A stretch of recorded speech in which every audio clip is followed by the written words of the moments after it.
Hola, muy buenas noches. Aquí estamos con el gusto de saludarlos como siempre en el programa Tripeando con Héctor. Y el día de hoy en la noche tenemos un invitadazo, independientemente de las inclemencias del tiempo, porque pues creo que se soltó muy fuerte la tormenta en la parte sur, como siempre, de la ciudad. Pero pues aquí está con nosotros nuestro amigo, el exdiputado local de Morena, Arturo Lemus Herrera. Bienvenido, doctor. Muchas gracias Maldonado por invitarme, gracias.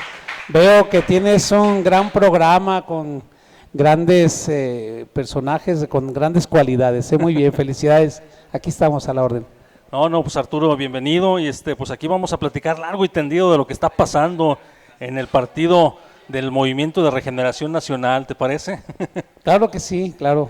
Arturo, te hemos visto, bueno, antes que nada quisiera que nos platicaras quién es Arturo Lemus, el ser humano, de dónde viene Arturo Lemus, qué has hecho y después vamos a meternos al tema político, ¿te late?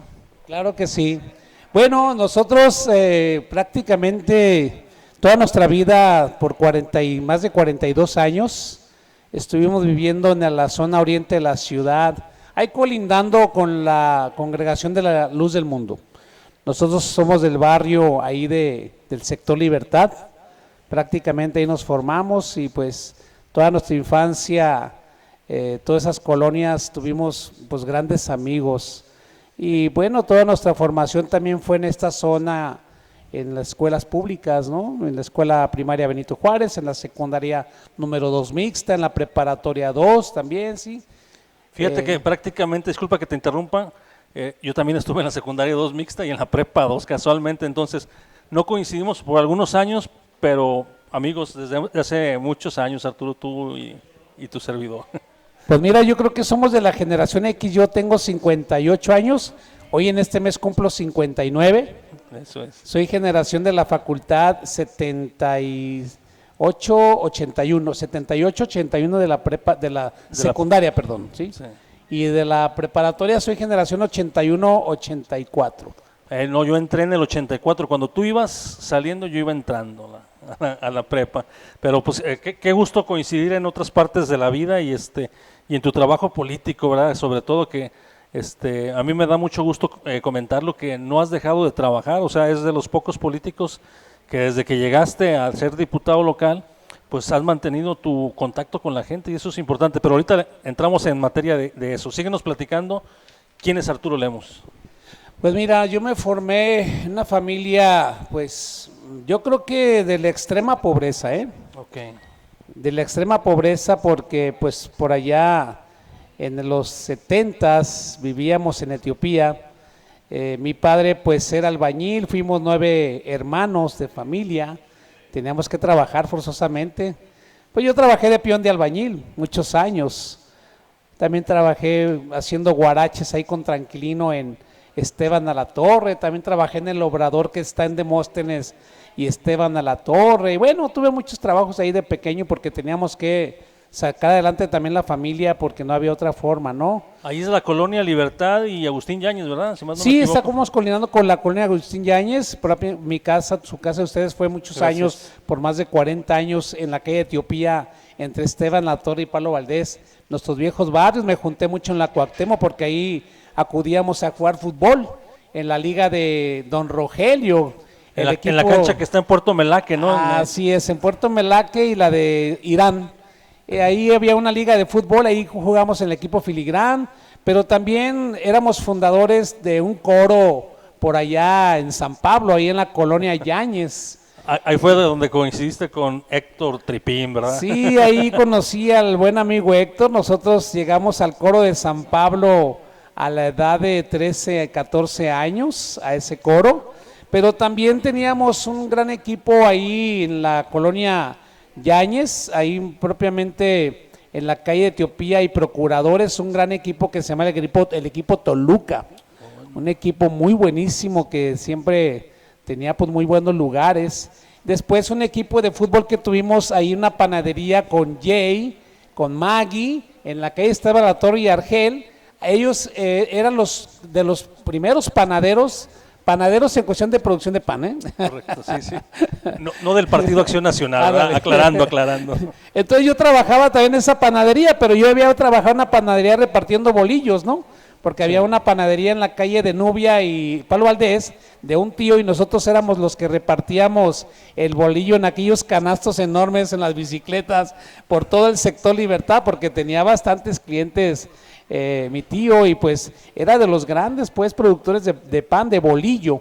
Y después de ahí, cuando yo llego a la calle de Palo Valdés con los que hacían pan ahí entré en un equipo de fútbol también con ellos. O sea, estuve en todo prácticamente en la zona oriente de la ciudad, conviviendo con grandes amigos. En la calle acá cercano a la primaria Benito Juárez de agrónomos, tenía muchísimos amigos con los que nos juntábamos allá a tocar guitarra, porque yo tuve mucha afición por la guitarra y por el canto también. La bohemia.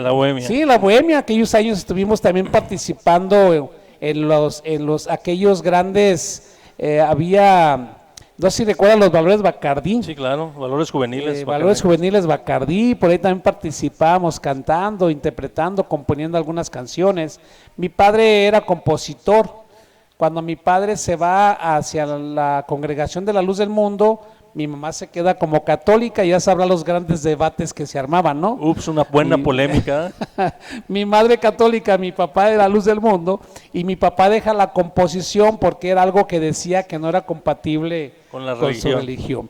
Pero creo que iba muy bien, pero desafortunadamente soltó esa parte y no quedó más que terminar como albañil, y pues se retiró como albañil, ¿no? Oye, ahí aprendiste a debatir, ¿verdad?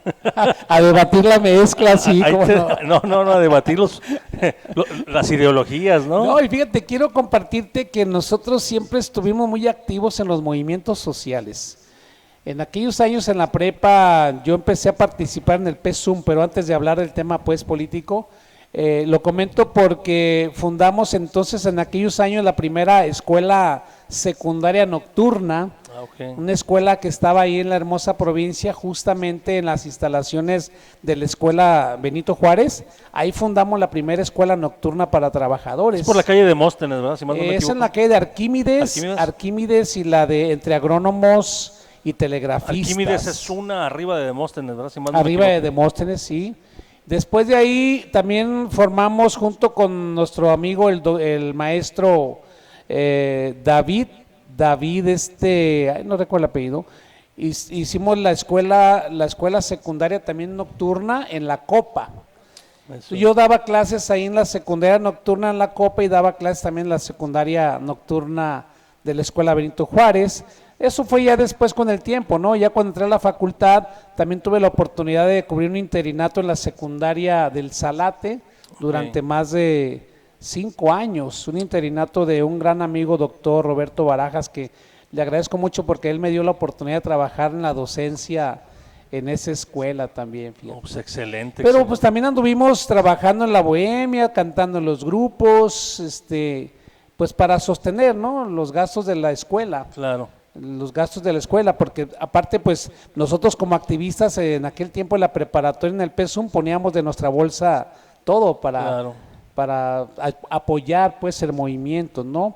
Y también pues era muy necesario seguir trabajando. Yo pues en la prepa cantaba en un grupo, me iba a cantar hasta La Laja, Jalisco. ¿Qué hubo? Y después en el restaurante que está en La Laja. ¿Qué tal? No, era un grupo musical que estaba ubicado en el pueblo de La Laja. Okay. Y yo ahí era vocalista con ellos, era guitarrista. ¿Qué tal? O sea que tuviste que hacerle la chamba ahí de todo, anduviste en la albañileada, anduviste en la música, para poder sufragar tus estudios. Sí, es correcto. Nosotros pues venimos de una familia con grandes carencias. La casa de ustedes era una casa con láminas, de aquellas láminas con aceite. Recuerdo que la casa se nos quemó, toda la casa, y quedamos prácticamente en la calle nuevamente, y nomás con 1 o 2 cambios. Éramos de los que nos llevaban los papás allá al mercado de San Juan de Dios a comprar los famosos tanques. Okay. Aquellos tanques de aceite, no sé si lo recuerdan, esos tanques con suelas de llanta y curtidos con aceite. Pero también las botas esas de plástico, ¿no? Los zapatos de plástico, que a veces en los eventos ahí cubríamos las botas para tratar de que no se vieran mucho. Oye, y se iban heredando, me imagino, el calzado y la ropa entre el más grande y el más chico, ¿no? Sí, mi mamá era de las que reciclaba la ropa que no le quedaba a mi hermano Francisco el mayor. Esa ropa me la dejaban a mí, después yo se la heredaba a mi hermano Mario y así pasaba de generación en generación la ropa, exactamente. ¿Qué tal? Digo, suele suceder porque pues nosotros vivimos todo ese tipo de etapas, entonces también venimos de ese tipo de situaciones, ¿verdad? No es ajeno a nosotros. Y qué bueno, qué bonito, ¿no? Que fuiste gradualmente avanzando en conseguir tus necesidades básicas, ¿no? Y llegar a estudiar y convertirte en un profesional, ¿no? Y fíjate que en la preparatoria me vi en la necesidad varias veces de declinar y renunciar a la escuela, porque no teníamos dinero. Y para nosotros era muy difícil caminar desde la prepa 2 hasta la casa por falta de dinero. Entonces, pues nos mandaban sin lonche porque no había para lonche tampoco, ¿sí? Ajá. Lo que hacíamos un grupito de amigos, que por ahí andan varios dispersos, llegábamos a una tostadería que está en la calle de Sudán y Palo Valdés y comprábamos pedacera de tostadas. Y esas botaneábamos en la avenida de la preparatoria. Oye, por ahí va a andar un amigo en común que se llama Francisco Caldera, ahora que le mando saludos al buen Paco, que también estuvo en Prepa 2, ¿verdad? Sí. Y creo que es de tu generación él, sí. No, Paco Caldera viene por ahí como de la generación de Flex, que Paco Caldera fue un líder estudiantil también el buen sí. amigo Paco, sí. Sí, le mandamos saludos si nos está viendo. Saludos ¿verdad, a Paco, sí, cómo no. Entonces, fíjate que fue complicado y pues resistimos, ¿no? Esa parte de las grandes necesidades de no poder salir a ningún lado, no poder tomar un refresco. Entonces, nuestra entretención era irnos al coro de San Pablo, porque yo ahí estaba también en el coro de San Pablo. Y ahí pues era tocar guitarra, cantar con los muchachos y de ahí a la casa, porque no había ni siquiera para comprarnos una paleta a esas alturas, ¿eh? Y aún trabajando porque había necesidades de aportar dinero a la casa y a nosotros nomás nos dejaban lo mínimo para los camiones, entonces no ajustábamos, ¿eh? Entonces si yo iba al cine pues me acababa el dinero de la semana y no había para los camiones, ¿no? Complicado el asunto, ¿no? Sí. O te divertías o estudiabas, ¿no? Y lo más difícil fue después de esta etapa preparatoria porque participábamos entonces en el PSUM, pero ahí los compañeros nos ayudaban, nos trasladaban a los lugares donde había que trabajar, ¿no? Que era muy difícil la participación en el PSUM porque había mucha persecución. Estaba muy satanizado, ¿verdad? En ese sí, tiempo el socialismo. Lo veían muy como algo clandestino, ¿no? De hecho, una de las líderes de ese tiempo, pues, yo lo recuerdo, María Esther Sherman Leaño, ¿verdad? Que me imagino que te debe haber tocado esa etapa con ella, ¿no? Yo llegué antes de Esther, en la época de Gascón Mercado. Humberto Gascón, ¿no? Sí, de Humberto Gascón, mismo el compañero Horacio también, ¿no? De los compañeros. Horacio García Pérez. La fusión de la Federación de Estudiantes con el partido del PSUM, porque yo llego a la Federación de Estudiantes de Guadalajara en el trayecto de la preparatoria 2. Después de este proceso, fíjate que fue muy difícil porque yo quería ser médico y pues no sabía listo. Oye, Arturo, a lo mejor coincidiste, disculpa que te interrumpa, a lo mejor coincidiste en ese tiempo con Humberto Gascón, con José Luis Sánchez Jiménez del PT, ¿verdad? Sí, yo conocí a José Luis Sánchez, pero con los que más era con aquel amigo José Luis Rodríguez, okay. No el Puma, sino el sí, compañero que estaba en los partidos pues del PSUM, ¿sí? Con José Luis Rodríguez, con Primitivo Madrigal, tener uno de los compañeros y de esas saludos al maestro, al maestro Primitivo, que muchos años fue encargado director inclusive de la preparatoria número 2 nocturna para trabajadores. Así es. Y era un grupito de compañeros muy activos, fíjate, en la preparatoria, y obviamente yo la necesidad de trabajar, antes de salir me invitaron a Estados Unidos, a Canadá. No me pareció mala idea, pero todavía tenemos mucha codependencia de la familia y pues no nos dejaron ir a Estados Unidos, no nos dejaron ir a Canadá, y yo con la necesidad de trabajar, hacemos trámites a medicina, no salgo en listas, otra vez no salgo en listas, ¿sí? Y me eché un volado, dije pues me voy a la facultad de contaduría, porque en ese tiempo los contadores era un boom, había mucho trabajo para los contadores públicos. Y contadores en etapa de formación eran aceptados en empresas porque había pocos contadores, ¿no? Claro. Pero decliné a contaduría y volví a insistir en medicina y entré a la Facultad de Medicina. Después de 3 intentos. Después de 4 intentos, intentos. en el cuarto exactamente ya entré a la Facultad de Medicina. Hombre. Ahí me desligo ya de un grupo de compañeros políticos del PSUM, me desligo un poquito de la federación, porque era muy pesada la carrera, porque también tenía que trabajar y estudiar, y era muy, muy complicado. Sí, me imagino, ¿no? Me imagino los tiempos y luego, sobre todo en la Facultad de Medicina, que es absorber todo y luego si no tenías recurso económico tenías que estar metido en la biblioteca. No, y aparte, ¿sabes qué? Cuando llegamos a Medicina nos dieron un cargo honorífico. Ok.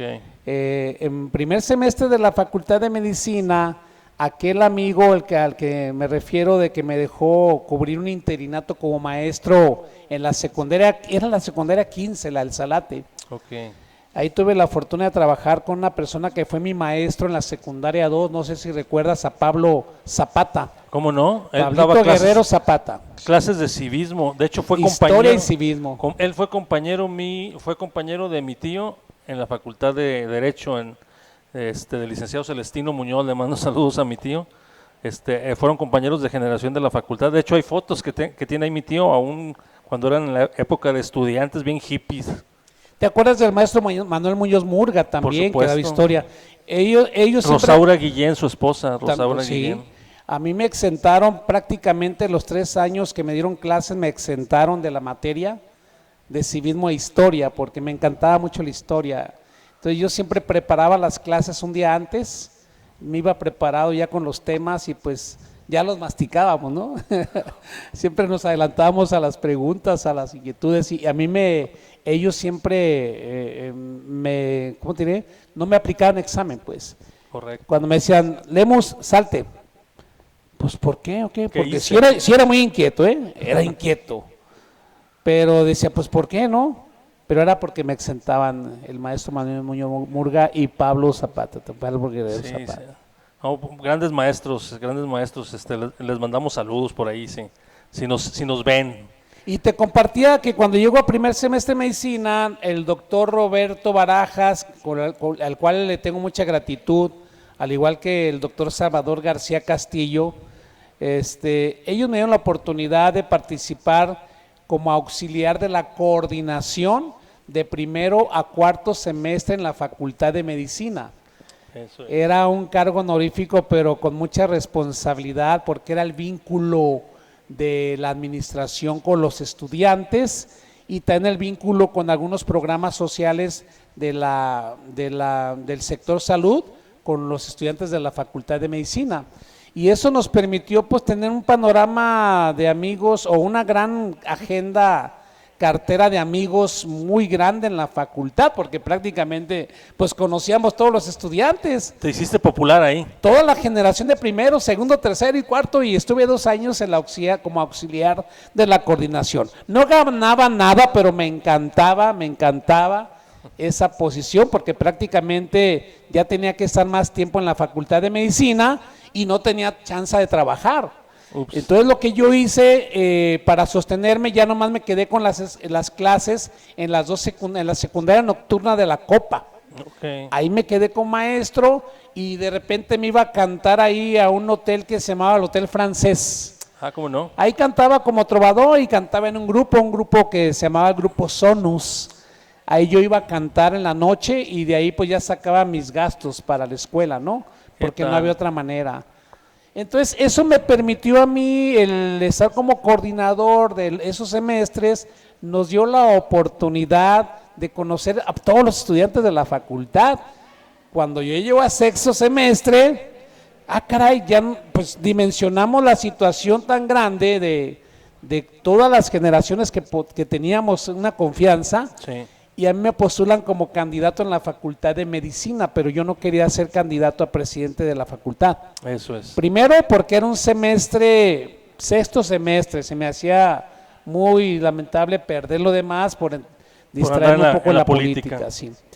Y otra, porque no podía tener una ingratitud con quien me formó ahí, pero no simpatizaba con esa ruta política, ¿sí? Correcto. Yo simpatizaba siempre con el idealismo de la federación, del PSUM, ¿sí? Y decliné por esos 2 motivos.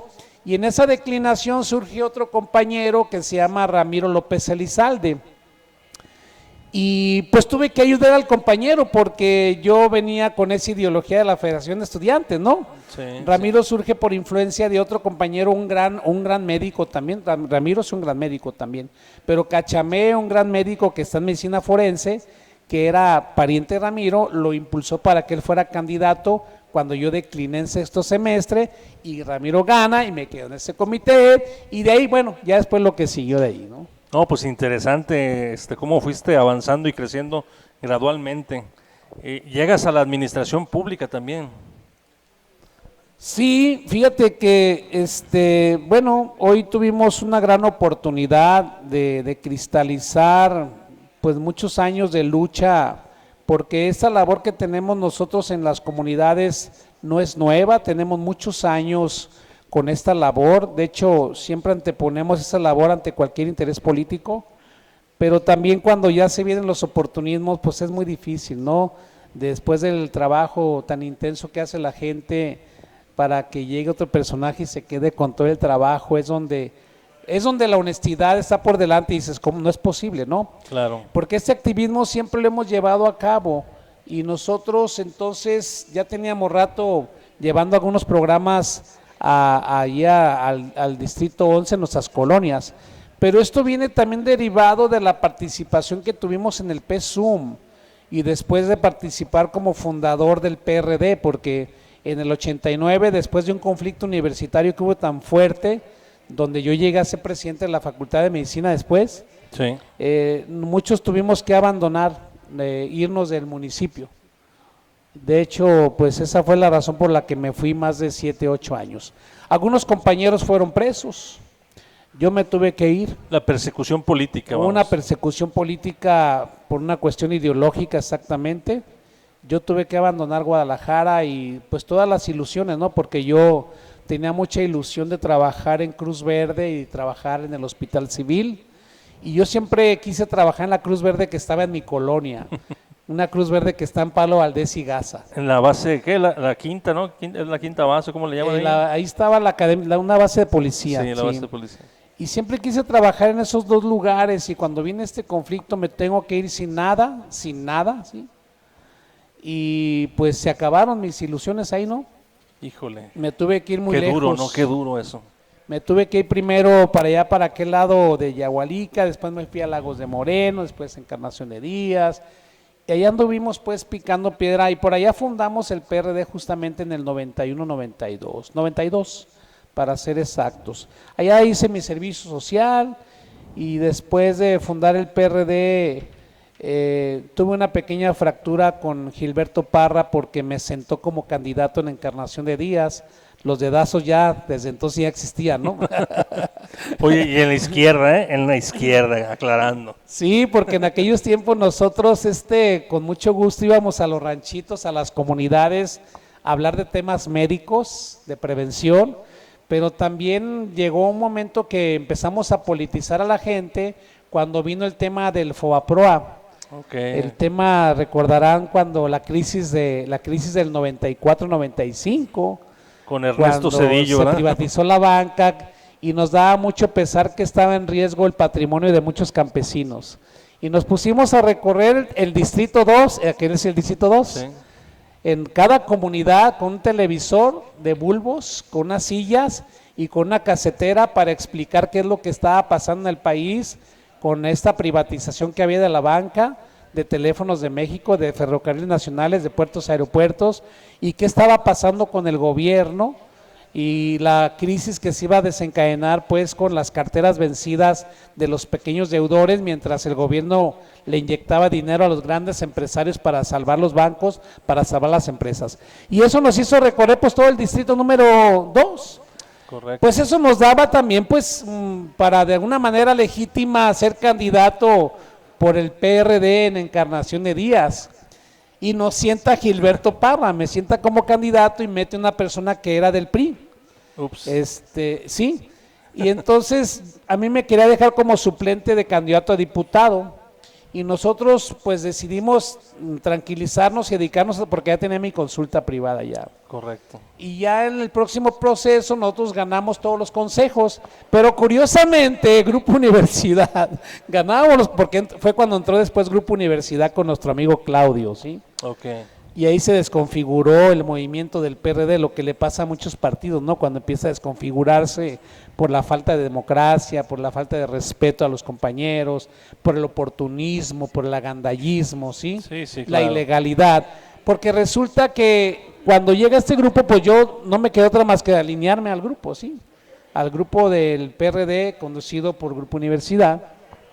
Pero curiosamente, nosotros con el trabajo que teníamos en todo el distrito ganábamos la mayoría de los consejos, pero ¿quiénes crees que ocupaban los consejos? Los amigos de Grupo Universidad que no tenían nada que ver en los municipios, que no tenían nada que ver en el distrito, Ajenos totalmente. porque eran maestros, eran académicos y los metían como consejeros. Híjole. Y a mí nomás me daban mi lugar de consejero, pero nosotros aguantábamos vara, pues, porque era un tema ideológico también de partido, ¿no? Sí, claro. Hasta una ocasión, pues, que metieron a Vero Juárez Piña y me pidieron que apoyara para darle lugar a la compañera. Ahí fue la razón y fue un motivo y una condición por la que después yo me vine a Guadalajara nuevamente y yo regreso a Guadalajara en el 89, Okay. después de 7, 8 años fuera de Guadalajara por esa persecución que tuvimos como líderes estudiantiles por defender la propia universidad y por un proyecto distinto de reforma en la universidad. Correcto, y regresas y te integras precisamente a los hospitales civiles, ¿no? Y ya empieza otra etapa tuya en hacer vida sindical. Sí, es correcto. Yo regreso al Hospital Civil de Guadalajara, una gran oportunidad porque yo frustré mi sueño del Hospital Civil de Guadalajara cuando me tuve que exiliar por más de 7 años por presiones políticas. Entonces, adelante.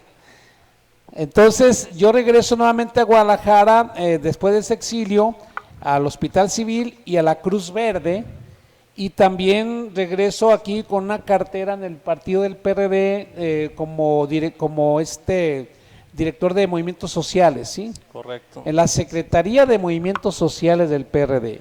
Y en esa secretaría fue un motivo, una razón muy interesante porque se vincula también con una posición que me dan en el sindicato del Hospital Civil de Guadalajara, ahí como asesor del sindicato, y nosotros lo que hacíamos que los ratos libres o los fines de semana recorríamos todo el distrito 11, nuestros viejos barrios, porque se preguntarán, ¿y por qué el distrito 11, no? Pues que son nuestros viejos barrios, conocemos nuestros barrios y nuestras colonias a fondo, Claro. y ahí empezamos nosotros a llevar programas de salud, lo mismo que hacíamos allá en Encarnación, en Ojuelos, en Lagos, Teocaltiche, Hidalgo, ¿sí? Apoyar a la gente más Sí. necesitada, Lo ¿verdad? replicamos en el distrito 11, pero a la vez nosotros hicimos un convenio con los proveedores del mercado de abastos y del Sí. mercado del mar y llevábamos camionetas de 1 tonelada a las colonias con pescado. Eso es. Entonces, los proveedores nos daban precio como a los que tienen sus locales De mayoreo. y eso permitía a nuestros vecinos del Distrito 11 y de las colonias más vulnerables tener más acceso barato al pescado, arroz, chocomil, frijol, ¿sí? Y andábamos pues siempre por las calles con las camionetas llenas de pescado. Excelente. Los labor. zapatos se rompían, pero también por lo salado, del piso del Sí, pavimento. Entonces recorrimos ese distrito 11 y entonces viene la competencia en ese distrito para ver quién era el candidato y ahí participó también nuestro compañero amigo Claudio Palacios, que él fue de los plurinominales, Ajá. junto con Raúl Padilla, junto con Samuel Romero Valle, ¿sí? Y nosotros nos toca competir con los candidatos de ellos y pues ganamos ampliamente la candidatura, ¿no? Porque en ese tiempo había elecciones Sí. y se ponían las urnas para que la gente votara por quién querían de candidato del PRD, ¿sí? Correcto. Entonces nosotros ganamos la candidatura, pero fue una situación bien difícil para nosotros, compañeros, porque nosotros entregamos el corazón y el alma por una cuestión ideológica, ¿sí? Así ¿Y qué es. crees que pasó? Pues al final, antes del proceso, me mandaron a hablar que porque mi licencia sindical era ilegal y tenía que devolverle al hospital 1 año de salario. Me vetaron del mismo movimiento. Algo similar pues lo que se está dando ahorita, ¿no? Digo, entonces nosotros dijimos, ¿dónde está la ideología? ¿Dónde está la institucionalidad? ¿Dónde está el trabajo ¿Dónde están los principios, de los compañeros los que de valores? veras tienen convicciones, que de veras tienen una vinculación social? Pues eso quedaba fuera porque estaba ya un conflicto de interés. Yo tuve que devolver un año de salario al Hospital Civil. Fíjate Me nomás. habló Jaime Agustín, que era el director, y ya yo inquieto porque pues no me llegaba cheque del hospital. Yo no tenía dinero ya para poder continuar. Entonces, ¿qué pasó? Pues me quedé sin dinero. Y resulta que en la elección, la mitad del partido le cuidaba las casillas al PRI. Y la mitad de mis casillas descubiertas y tronamos muy fuerte, me quedó una deuda tremenda, yo sin dinero, una deuda tremenda pues con los proveedores del pescado, del abasto de... Y esto, pues sí, vendí mi carrito, vendí un terreno, vendí esto y pagué la deuda, pero tuve que apechugar, ¿no? Sí. Y mi base tardó más de 11 años en el Fíjate hospital. nomás.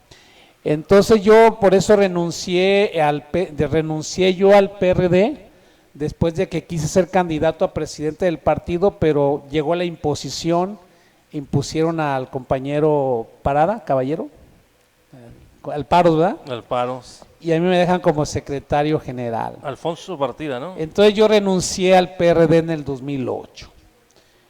Me tocó estar en el movimiento cuando el desafuero de López Obrador, como fundador yo del PRD, me tocó estar en el movimiento también cuando el fraude electoral, ¿sí? Ajá. Y ya en el 2008 yo renuncié porque el PRD se desconfiguró, el PRD perdió su esencia, se perdió el sentido ideológico del partido, la institucional del partido, renuncio en el 2008 y como no había partidos de izquierda, yo me quedo sin partido y es cuando entramos más al tema sindical, pero entramos mucho al sindicato independiente, no al sindicato patronal, porque nosotros fundamos, bueno, fuimos los impulsores del primer sindicato independiente en el Ayuntamiento de Guadalajara. Que ahí fue cuando nos tocó coincidir, ¿verdad? Sí, recordarás, bueno, en ese tiempo, fue en el 99, en el 2001, porque la libertad sindical se empezó a afincar por allá en el 99, en el 2000, por ahí, ¿sí? Ajá. Y nosotros éramos supernumerarios en Cruz Verde. Sí, claro. Bueno, no me tocó la Cruz Verde que yo quería, quería Pablo Valdés, me tocó en Gigantes y la de Manuel M. Ponce, ahí fue mi base de Cruz Verde. Pero entonces el tema ahí es que yo era supernumerario y yo no podía formar un sindicato porque me iban a correr, y menos un sindicato que no fuera patronal, ¿no? Claro. Porque siempre hemos apoyado el sindicalismo, pero no el sindicalismo patronal, no. El sindicalismo que defiende a los trabajadores, ¿no?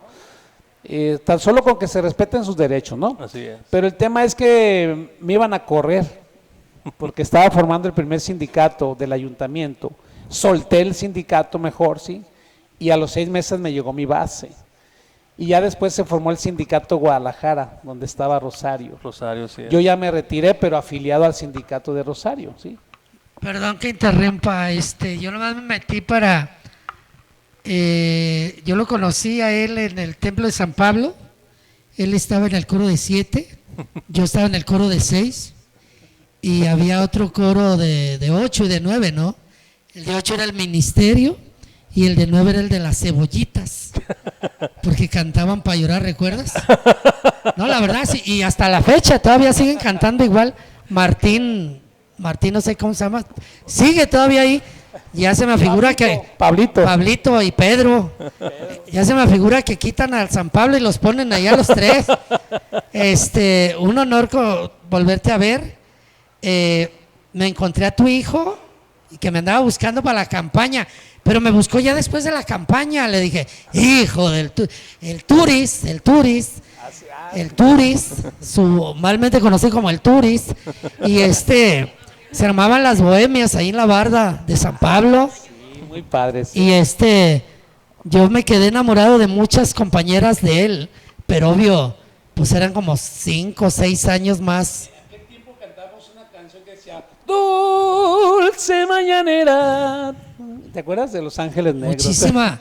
Yo... Mucho rollo. Ya después, cuando lo vuelvas a invitar, Lo que pasa es que ahorita tengo mucho trabajo, bendito sea Dios. Estaba platicando con las niñas que estuvieron en el programa pasado. Las conductoras del otro programa se escondieron, no quieren que las regañe, pero ahorita, ya llegaron, ya llegaron. Bueno, los dejo, un honor, mijo, un honor tenerte aquí. Gracias, gracias. No, muchas gracias, recordar es vivir, la verdad es que era maravilloso el compartir ahí con todos los amigos, tocar la guitarra y cantar ahí en el coro de San Pablo y cantar en el bardazo. ¿Qué hubo? Decíamos el bardazo, porque eso, pues eso hacíamos los de la prole, ¿no? Yo siempre fui de la prole, ¿no? Y era algo muy para el turis, así me decían el turis. ¿El turis? Pero cuando me daban por Arturo, pues no hacía caso, pues no, pues ¿quién es Arturo, no? El turis, yo soy el turis, ¿no? Los clásicos apodos de barrio, ¿verdad? Y fíjate que en ese momento cuando iban a correr, sí, se me vino la sangre hasta abajo porque ya me corrieron de la Cruz Verde. Sí. Y pues ya sabes, fuimos hostigados muchos años por ser oposición, pues ahora ya los tenemos dentro. Sí, Pero toda esta historia pues de lucha, de trabajo, y después de perder la elección en el 2003 por el PRD, después de lo que pasó con el desafuero, con el fraude electoral, ¿sí? Y de que no nos quedamos sin partido ya en el 2008, nos afocamos más al tema sindical por esa razón. Claro, claro. Entonces en el 2014 yo me inscribo para ser candidato a secretario general del Sindicato de Hospitales Civiles, pero ya sabes, estaba muy polarizado el tema ahí, pues tuvimos que soltar y estuve comisionado ahí en el sindicato, en la Secretaría de Relaciones Interplanetarias, de la Secretaría de Asuntos sin Importancia, porque me dejaron una secretaría, pues que no, pues Relaciones Exteriores, yo quería una secretaría donde dinámica, tuviéramos actividad, donde pudiéramos ser parte de la solución, donde pudiéramos ser parte de la propuesta de mejora para los trabajadores, porque esa es la parte pues de nosotros y porque lo entendemos, porque venimos de la base obrera nosotros, ¿no? Claro. Venimos de un trabajo de mucho esfuerzo de tantos años, que ese vínculo jamás se puede perder, es la esencia, ¿no? Así es. Y fíjate que entonces aquí el tema de cuando yo me voy comisionado, yo recorrí el distrito 11, Sí. viernes, sábados y domingos, todas las colonias del distrito 11. Les mando un saludo a todos los del distrito 11 porque pues es un distrito que quiero mucho porque ahí nací, pero más que nada porque hay grandes necesidades. El distrito 11 está abandonado, la zona oriente de la ciudad está sola, está abandonado, los servicios públicos no son de calidad, ¿sí? Ahí se demuestra, como en otras colonias, que hay una Guadalajara de tercera, otra de segunda y otra de primera, cuando el servicio público debe de ser un derecho humano. Por eso cuando fui diputado nosotros nos metimos mucho al tema de la gestión municipal, mucho, con mucha presión.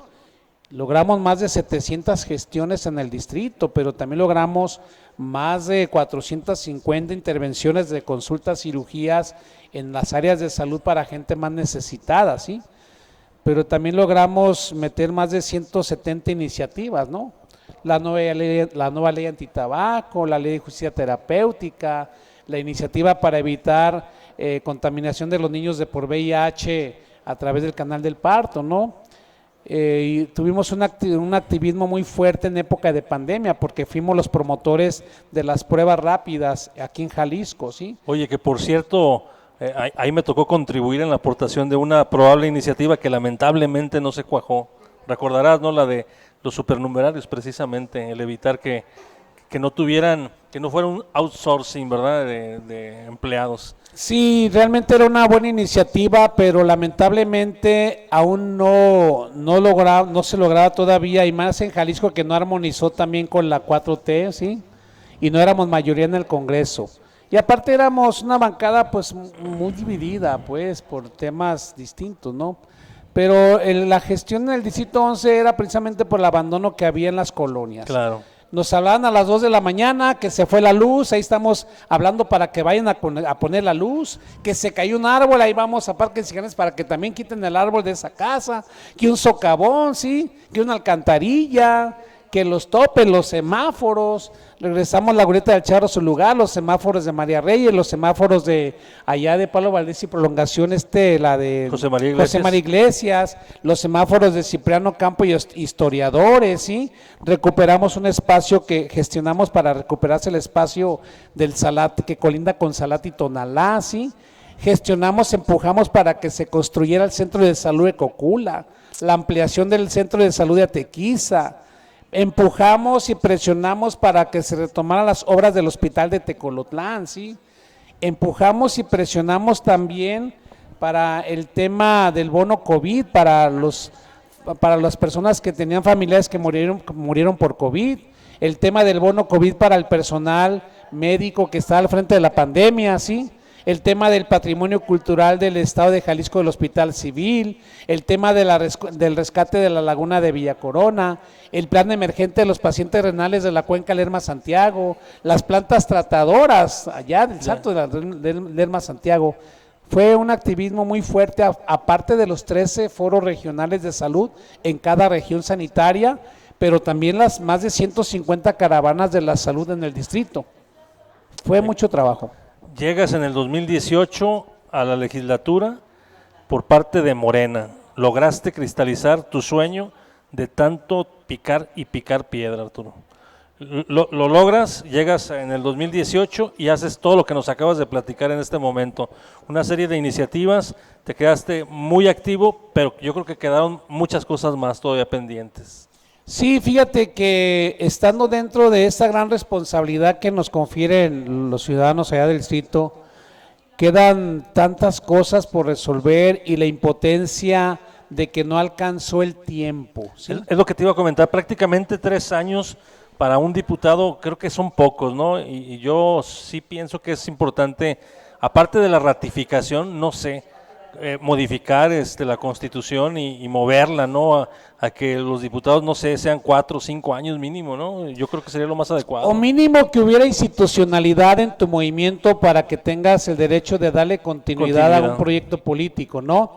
Porque debo comentarte que nosotros recorrimos el distrito 2 veces, siendo diputado recorrí de los 248 seccionales, recorrimos más del 80% de los seccionales, pero aparte de recorrer más de la mitad del distrito, también recorrimos todo el estado. Entonces creímos que sí teníamos tablas para darle continuidad al proyecto y poder haber tenido la oportunidad de estar en la boleta electoral nuevamente, ¿no?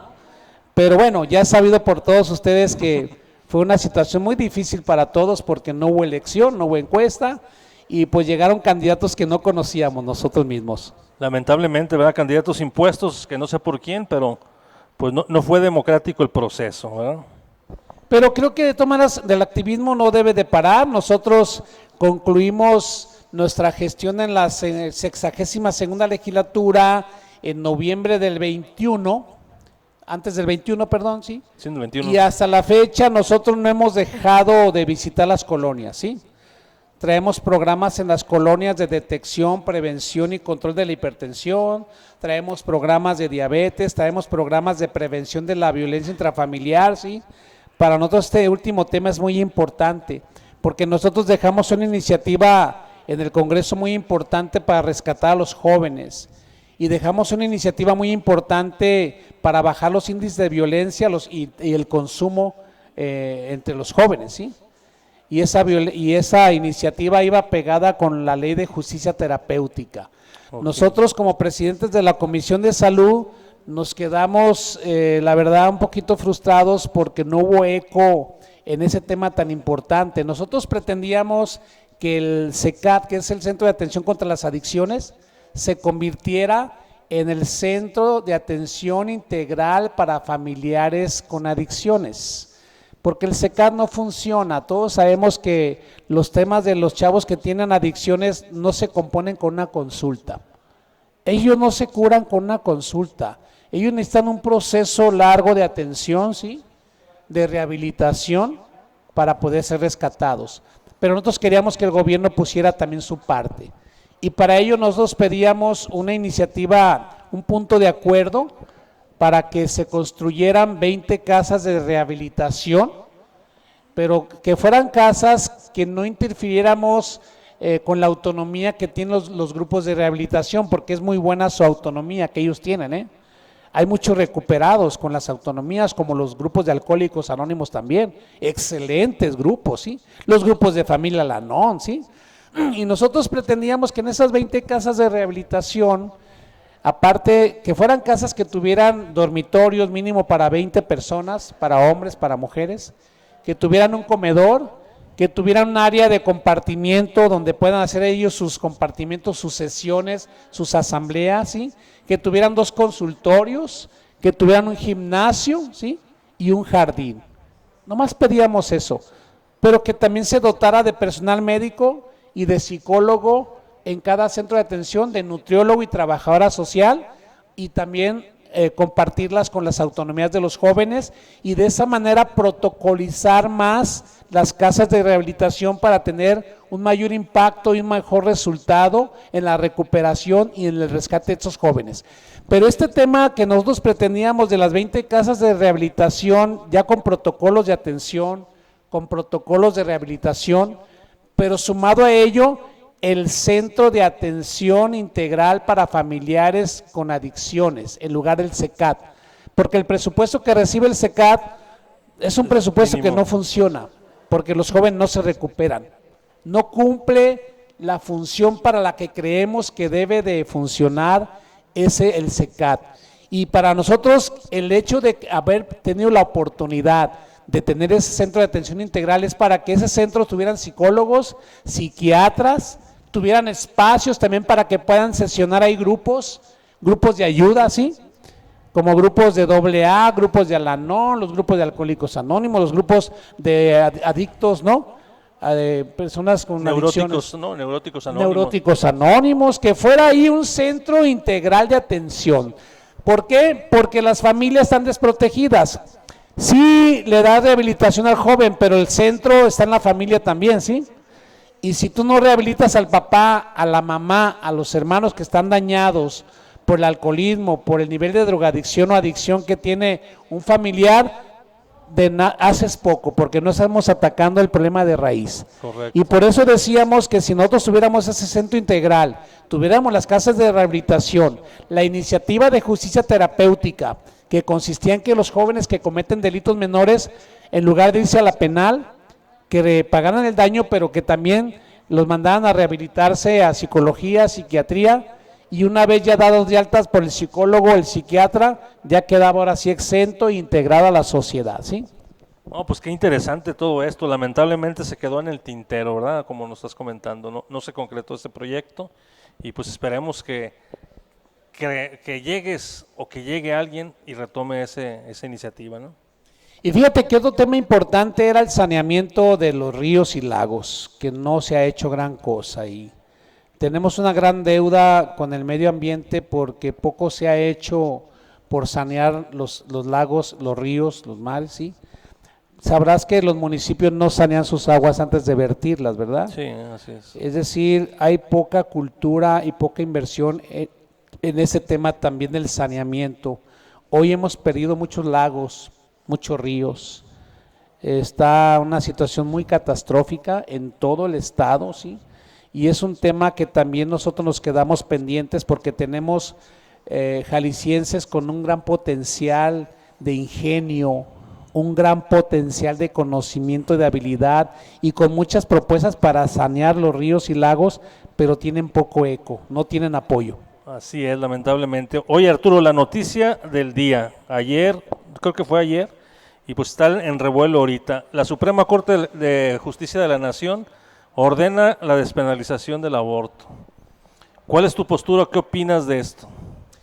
Es un tema muy complicado, si me preguntas como médico, pues no estaría yo de acuerdo por el sentido humano que representa esto, ¿no? Hay que verlo de diferentes aristas, y en el tema de los derechos humanos es otro tema, porque en los derechos humanos pues existe la libertad cada quien de que haga lo que considere, ¿no? Con su cuerpo, ¿no? Y en ese sentido yo siempre fui muy respetuoso y fueron temas muy complicados para entrar en esa legislatura, de hecho también, al igual que la autorización del uso de cannabis para uso lúdico, Medicina. ¿no? Ok. Pero es un tema muy difícil, pero siendo una despenalización, es mi punto de vista personal, y con todo respeto para quien piense diferente, para mí, yo estoy de acuerdo en el sentido de que si está en riesgo la vida de la paciente, si fue una persona que fue violada, ¿sí?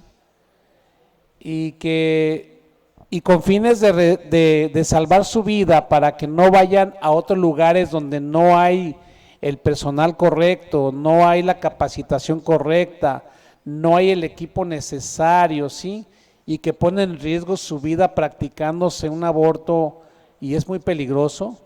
Esa parte, creo que para mí sí estoy de acuerdo pues en que se normative, hay una norma en ese sentido y que sea lugares correctamente capacitados, de personal médico capacitado, porque hay muchas muertes de jovencitas que porque no quieren estar embarazadas se practican aborto y es muy peligroso, pierden la vida. Y en el sentido de salvaguardar la vida de la paciente, en ese sentido la despenalización ayuda para que sí haya un protocolo de atención correcto como debe de ser y no se vayan a la parte pues que no es lo correcto, ¿sí me explico? Claro, Es decir, claro. a la parte no profesional, ¿sí? Sí, a esos mentados abortos clandestinos, ¿verdad? Que Así es. eso sí debe de estar penalizado, yo creo que al 1000%, ¿no? Pero bueno, vamos a darle un giro de 360 grados a este tema y vámonos al tema político. Otro tema que le ha dado vuelta no nomás aquí a México ni a Jalisco, sino a todo el mundo, las famosas corcholatas de Morena. Ayer se determinó que Claudia Sheinbaum fue la que ganó la encuesta y antes, 2 horas antes, si más no me equivoco, de que el resultado se diera, el ex canciller Marcelo Ebrard Casaubon manifestó que hubo inconsistencias en el proceso. No se espera el resultado y determina no entrar porque hubo inconsistencias en su equipo de trabajo, no les permitieron entrar al hotel. ¿Qué opinas de todo esto que sucedió? Dame tu punto de vista, yo creo que de la manera más objetiva y neutral que tú puedas expresarlo. Bueno, tengo dos puntos de vista, el punto de vista político y el punto de vista como un ciudadano, ¿no? Como un ciudadano pudiera decir que lamentablemente los conflictos de interés a veces son distintos, ¿no? Sí. Y digo, eso se vivió desde el proceso electoral que se dio en el 2021. Aquí el tema político es que pues fue una desconfiguración del movimiento porque no hubo elecciones, no hubo encuestas, no hubo asambleas y fue una designación de candidatos, lo desconocemos, aún los que ganamos por mayoría que teníamos derecho por estatutos de participar, no nos dieron la oportunidad de participar. Solamente ya encontramos una lista de candidatos que no conocíamos nosotros, ¿sí? Y ahí es donde se dio el conflicto de intereses. Se pierde la configuración, la esencia y la legitimidad, ¿sí?, de un candidato y del propio partido, ¿sí? Es decir, nosotros no quisiéramos y no hubiéramos querido que nuestro partido hubiera sido una plataforma política más, donde se refugian los demás políticos que ya se acabó el proyecto en otro partido, ¿sí?, y que se vienen a Morena. El clásico chapulín. El chapulín. Pero mira, los partidos deben de ser abiertos, ¿sí? Todo el mundo tiene derecho a participar en el partido que sea, en el que quiera. Y el partido también tiene la obligación de darle participación a la gente, la participación democrática, ¿no?, ciudadana, ¿no? Pero el tema es que no se da esa participación bajo un esquema de legalidad, bajo un esquema democrático, ¿sí?, y bajo un esquema justo. ¿Por qué? Ya lo vivimos, ¿no? No hubo elecciones. Lo correcto es que hubiera habido elecciones en cada distrito para que se pulsaran los candidatos y sacaran el mejor candidato, ¿sí? Al partido le conviene porque también saca al candidato que es más posicionado en su distrito y tiene más garantía de ganar. Pero también socialmente es más rentable Y eso le conviene al partido si hablamos de institucionalidad, porque un candidato rentable, el que tiene vínculo social, tiene mayor compromiso con la gente y no con la cúpula, ¿sí? Como normalmente se da esto, porque eso ya pierde la esencia, el movimiento. Entonces, el tema del 21 fue complicado, pues, porque no hubo esa elección y se violentaron los estatutos, los principios, la convocatoria, y nos desplazaron a todos los morenistas, a nosotros nos dieron la oportunidad de participar. Entonces fue cuando llegan plurinominales que dices, ay caray, ¿estos de dónde salieron? Y plurinominales, que desde mi punto de vista no debe haber plurinominales, porque eso no le da legitimidad al candidato. Creo que ante un acto ideológico de convicciones y de congruencia debe haber legitimidad del candidato, y la legitimidad que no te la dé la cúpula, que te la dé las bases, y eso lo hizo el presidente, ¿no? Pero ahora pasa lo contrario, la cúpula decide, ¿no? Y entonces en esta desconfiguración no se le dio el derecho a la militancia, y de repente vimos una persona del PAN que llega de plurinominal, llega una persona del PRI que llega plurinominal, llega otra compañera por allá de Jalos, que llega como plurinominal, ¿sí? Y la militancia quedó fuera, y grandes liderazgos que pudieron haber ganado distritos no tuvieron la oportunidad de participar. Lo mismo pasó con los municipios. Sí. Pero de ahí viene parte, yo siento, de lo que está pasando ahorita, porque después viene la elección de consejeros, porque tú sabrás y te recordarás que jamás se permitió llevar asambleas para organizar al partido. Sí, no, de hecho fueron violentadas, ¿no? Todas las asambleas que se intentaron generar. Una situación muy lamentable donde no se le permitió la formación de partido para que ahora sí hubiera respeto, democracia, participación ciudadana, ¿sí? Pero el tema ahí es que en esta elección de consejeros, pues fue una elección atípica que todos nos sorprendimos, ¿no? Porque había mucha gente que no era del partido. Claro. Y de hecho a mí me bajaron de la participación, no me dieron participación que porque yo necesitaba demostrar militancia en el partido. Y fui candidato y gané por mayoría de votos por el partido y soy fundador de Morena, ¿sí? Pero no le pidieron eso a otros personajes, como llega un delegado o presidente del partido que no era del partido, ¿sí? ¿Verdad? Llegan candidatos que no son del partido, y en la elección de consejeros llegaron consejeros que no eran del partido. En el distrito 11 específicamente vimos al secretario del sindicato del Seguro Social, que no es de Morena, pero traía toda la gente de afiliada del Seguro Social que no eran del distrito 11, y en fórmula con la compañera que venía de Jalos, Mari Padilla, Ajá. que no conoce el distrito 11, compañeros. Lo que pasó en aquel tiempo en el 2000, allá en el 98, 94. Arturo, lamentablemente nos queda poco tiempo, 2 minutitos. ¿Qué pasó ayer? Ok, ¿qué pasó? Pues mira, yo lo veo muy lamentable el tema, pues, porque lo más difícil y lamentable es que se rompa la unidad, porque eso no garantiza que la Cuarta Transformación pueda tener mayoría en el Congreso de la Unión. Y si no hay mayoría, va a haber reformas que van a ser muy difíciles que prosperen, ¿sí? Y en los congresos locales puede pasar lo mismo, ¿sí?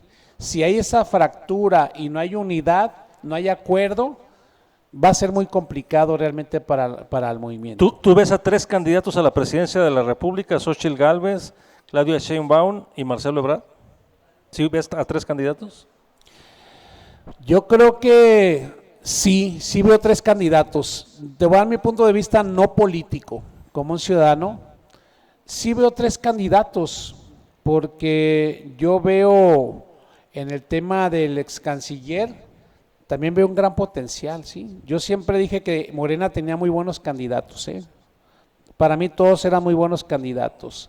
Y siempre nuestra preocupación es que no hubiera un proceso democrático, transparente, justo, con piso parejo, que generara armonía, que generara un buen acuerdo y disposición de los candidatos de asumir cualquier resultado que hubiese, ¿sí? Y en ese sentido veo complicado el tema, porque posiblemente si no hay unidad y si no hay acuerdos, por lo que yo vi pues en la mañana de la declaración del canciller, Sí. que él no está de acuerdo, y si se abre esa otra ruta de participación, va a surgir otra fuerza política De hecho, yo escuché notas nacionales que me hicieron llegar, escuché que estamos hablando de cerca de 125 diputados y senadores que están a favor de Marcelo Ebrard de las actuales legislaturas. Entonces, pues para mí eso es prácticamente una tercera parte del Congreso se está dividiendo. Sí, pero sumado a eso, si Marcelo logra realmente capitalizar la estructura en todo el país, ¿sí? Logra capitalizar con sus liderazgos, pudiera convertirse hasta en una segunda fuerza política a nivel nacional. Y claro que lo deseable es que hubiera unidad y que fuera una sola ruta, línea, ¿no? Eso sería lo deseable. Claro. El otro, hablando políticamente, eso sería lo deseable, pero como ciudadano, bueno, pues es que realmente es muy complejo porque vimos una anticipación de muchas campañas muy fuertes, pues, Sí. donde algunos candidatos se quedan en desventaja también, ¿no? O no sé, el procedimiento también, aunque parece ser que fue un procedimiento pues confiable, pero también es cierto que no se vio una equidad.